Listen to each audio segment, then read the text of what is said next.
I am Dr. Márcio Pereira, a neurosurgeon and neuroscientist, and I dedicate my work to studying how the human brain constructs emotions, bonds, and behavioral patterns that we rarely consciously perceive.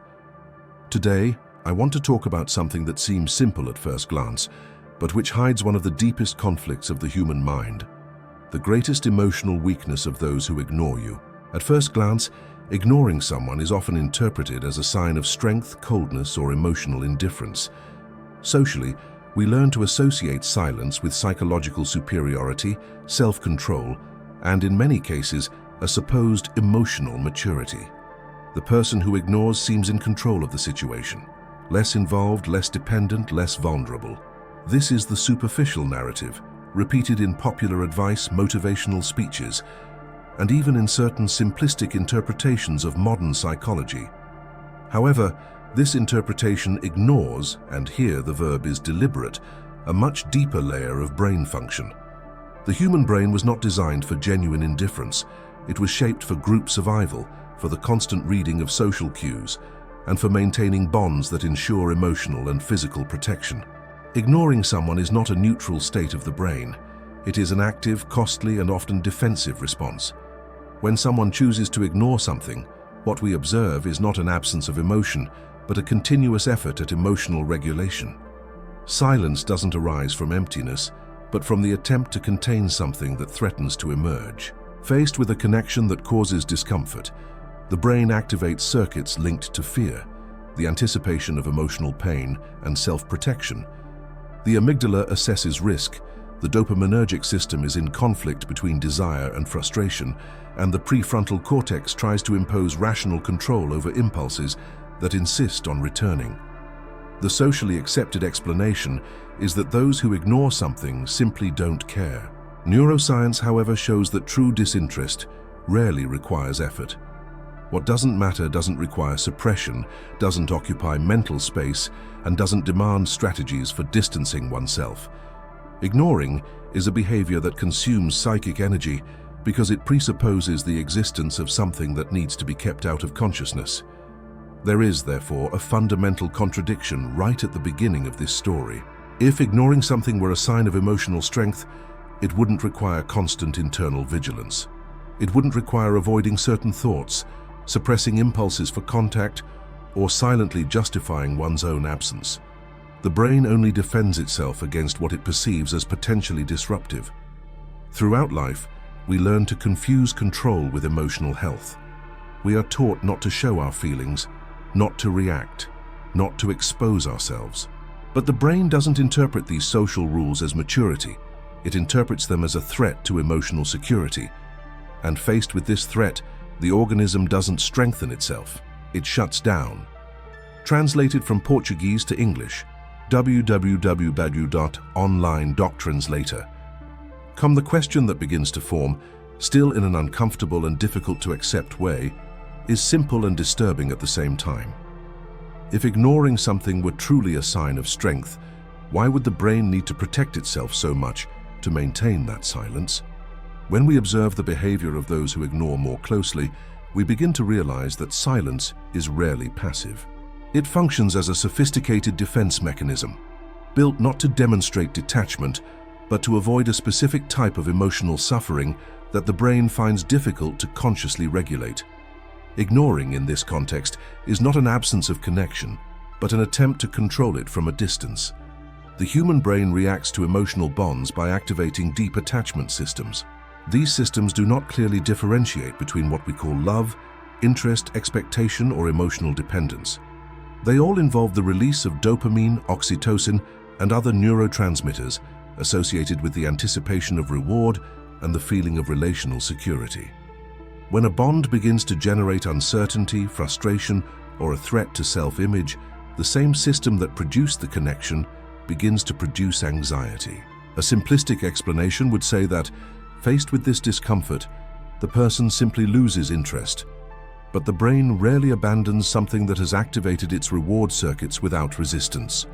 What happens much more frequently is an attempt at suppression. The person ignores it not because they have stopped feeling it, but because feeling it has become too dangerous for their emotional stability. At this point, Silence acts as a psychological barrier. It creates the illusion of emotional distance when in reality, the bond remains active internally.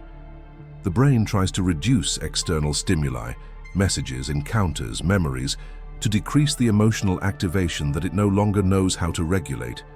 It's a strategy for emotional survival, not freedom. There's a crucial detail in this process. The more someone needs to ignore something, the more evidence there is that the connection still occupies mental space.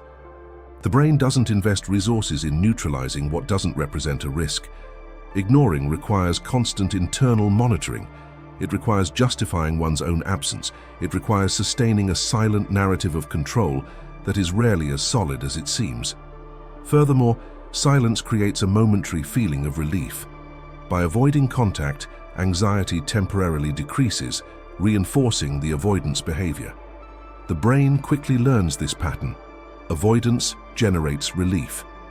And anything that generates relief tends to be repeated, even if it produces deeper emotional consequences in the long term. This is how silence ceases to be a one-off choice and becomes a relational pattern. From a neuropsychological point of view, this reveals a specific fragility, the difficulty in sustaining emotional closeness without feeling threatened to one's own identity, self-worth, or emotional security. Ignoring becomes the only known way to maintain some control over a bond that, internally, already seems out of control.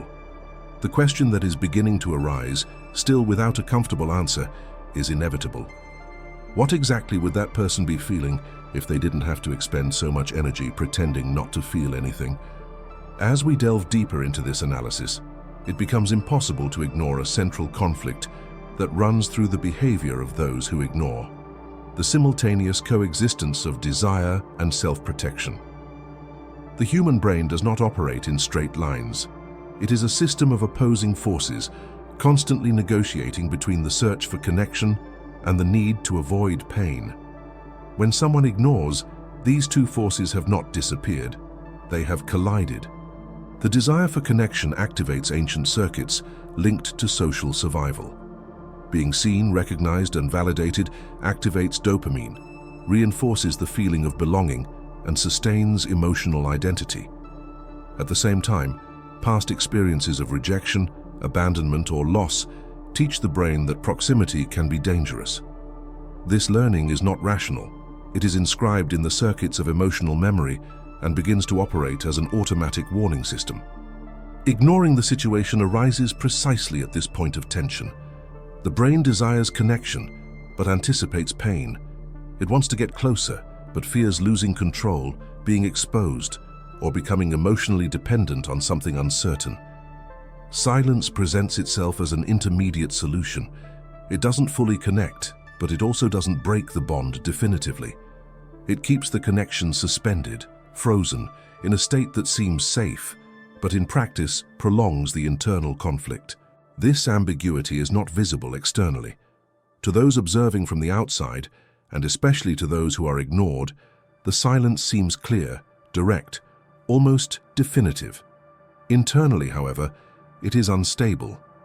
The brain oscillates between impulses of contact and impulses of avoidance, creating a silent cycle of mental approach and behavioral retreat. This pattern produces a paradoxical effect. In trying to protect themselves from pain, the person prolongs the state of emotional activation. The bond does not resolve, integrate, or end. It remains active as constant background noise, fueling recurring thoughts, internal justifications, and an emotional vigilance that consumes psychic energy over time.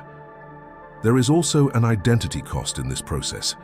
To maintain silence, the individual needs to construct a coherent internal narrative.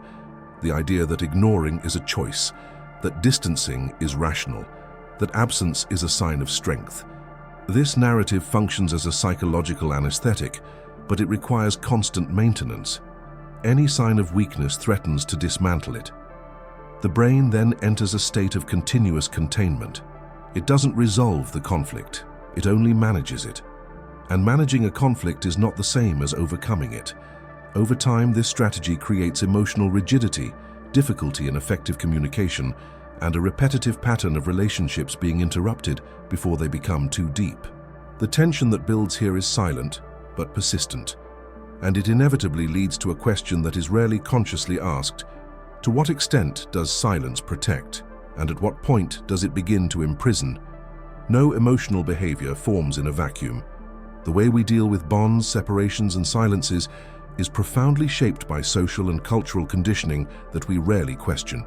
From an early age, we learn that showing neediness is weakness, that feeling too much is a risk, and that whoever distances themselves first preserves some kind of symbolic power over the other. These ideas don't originate from neuroscience. They arise from social narratives repeated until they become automatic. The human brain is highly sensitive to social hierarchies. It constantly monitors who approaches, who distances themselves, and who seems less emotionally involved. In many contexts, apparent indifference is interpreted as superiority. This learned behavior infiltrates effective relationships and transforms silence into a tool for regulating power, albeit unconsciously.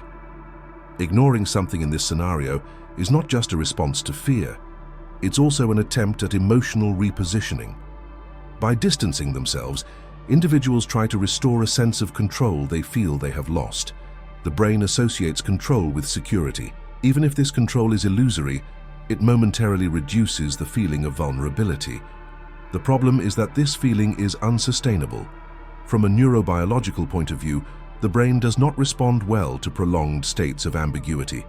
The absence of resolution keeps the alert system active. Silence, culturally sold as a sign of maturity, keeps the organism vigilant. There is an undeclared expectation of a response, recognition, or change that never materializes, but which continues to be anticipated. Furthermore, society reinforces this pattern by romanticizing emotional coldness.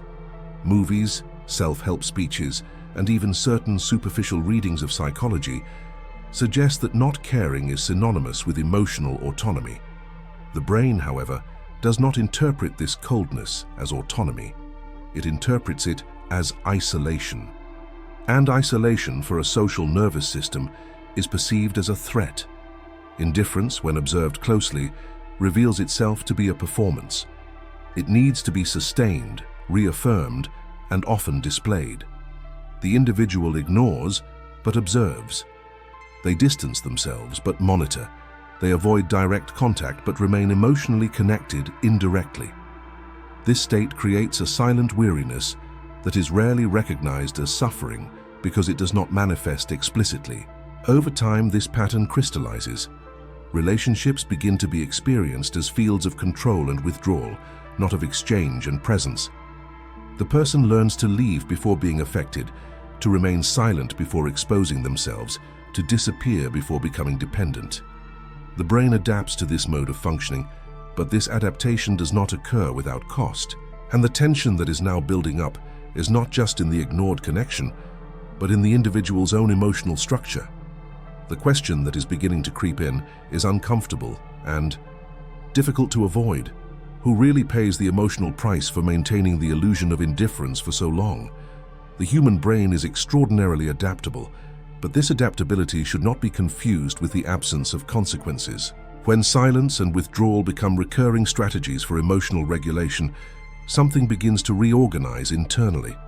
Not abruptly, not perceptibly, but through small adjustments that, over time, alter how the individual feels, connects with, and interprets their own emotional experience. Repeatedly ignoring emotions requires constant emotional suppression. Unexpressed emotions don't disappear. They remain active at deeper levels of the nervous system. The body keeps records of this effort. Chronic activation of emotional control mechanisms increases the baseline stress load, keeps the anxiety axis slightly activated, and reduces the emotional flexibility needed to deal with more complex and unpredictable relationships. Over time, the brain begins to anticipate discomfort even before it manifests. The person starts to distance themselves preventively, reducing the intensity of connections, avoiding bonds that require continuous emotional presence. What was once a one-off self-protection strategy transforms into a relational style. Not because the individual consciously chose this path, but because the brain learned that this is the safest way to function. This pattern produces a particularly silent consequence. the difficulty of experiencing intimacy without anxiety. Closeness becomes associated with risk. Emotional dependence is interpreted as a threat to identity. The brain, conditioned by past experiences, responds with withdrawal whenever the bond deepens. The person may desire connection, but feels a diffuse discomfort whenever it becomes possible. Externally, this behavior is often mistaken for emotional independence. Internally, it is experienced as controlled isolation. There are relationships, there are contacts, there are superficial exchanges, but there is an invisible barrier that prevents complete surrender. The silence, which began as a defense mechanism, becomes a carefully constructed emotional prison. Furthermore, there is a little recognized cumulative effect. Each broken bond without emotional processing reinforces the unconscious belief that closeness ends in threat. The brain learns not only to avoid pain, but to expect it. This impoverishes emotional experience throughout life, reducing the capacity to trust, to open up, and to sustain relationships that go through natural conflicts. At this point, the vulnerability of the one who ignores it lies not only in the specific relationship that was silenced, but in the emotional structure that formed from this repetition. The question that remains, now heavier and harder to ignore, is inevitable. What happens to someone who spends their entire life protecting themselves from pain without ever realizing how far they've distanced themselves from their own capacity to feel?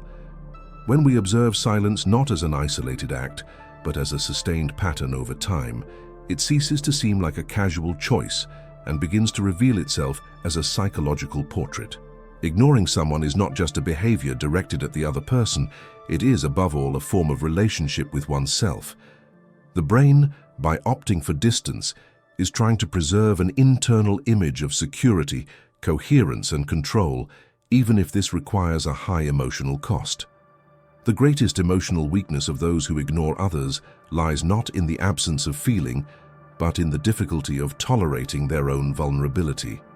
Feeling implies risk. It implies admitting dependence, desire, expectation, and above all, the possibility of loss.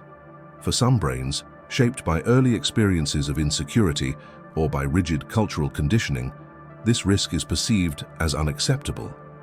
Silence emerges as a way of denying the very need for connection. However, denial doesn't eliminate it. What is pushed out of consciousness continues to operate in deep layers of behavior. The individual ignores it, but carries with them the traces of that bond. Recurring thoughts, silent comparisons, disproportionate emotional reactions to new encounters. The brain doesn't forget what it needed to repress in order to survive emotionally. There is also a structural irony in this process. In trying to avoid the suffering associated with rejection or dependence, the person builds a path that brings them closer to a more diffuse and persistent suffering, the feeling of disconnection. The human nervous system was not designed for prolonged emotional isolation. Even when masked by autonomy or coldness, it exacts its price in the form of emptiness, restlessness, or a constant feeling that something is missing. Silence, therefore, is not neutral territory. It is a space charged with unresolved tension. It protects from immediate exposure, but prevents emotional integration. It avoids confrontation, but perpetuates conflict. And over time, it shapes an identity based more on avoidance than on presence. At the end of this investigation, there is no comfortable conclusion, nor a definitive answer. There is only a shift in perspective. What seemed like indifference reveals fragility. What seemed like strength reveals fear. And what seemed like control reveals a constant effort not to feel too much. The question that remains now, without the support of superficial explanations, is perhaps the most unsettling of all. If silence is the primary strategy for emotional survival, what happens when life itself begins to be lived in silence?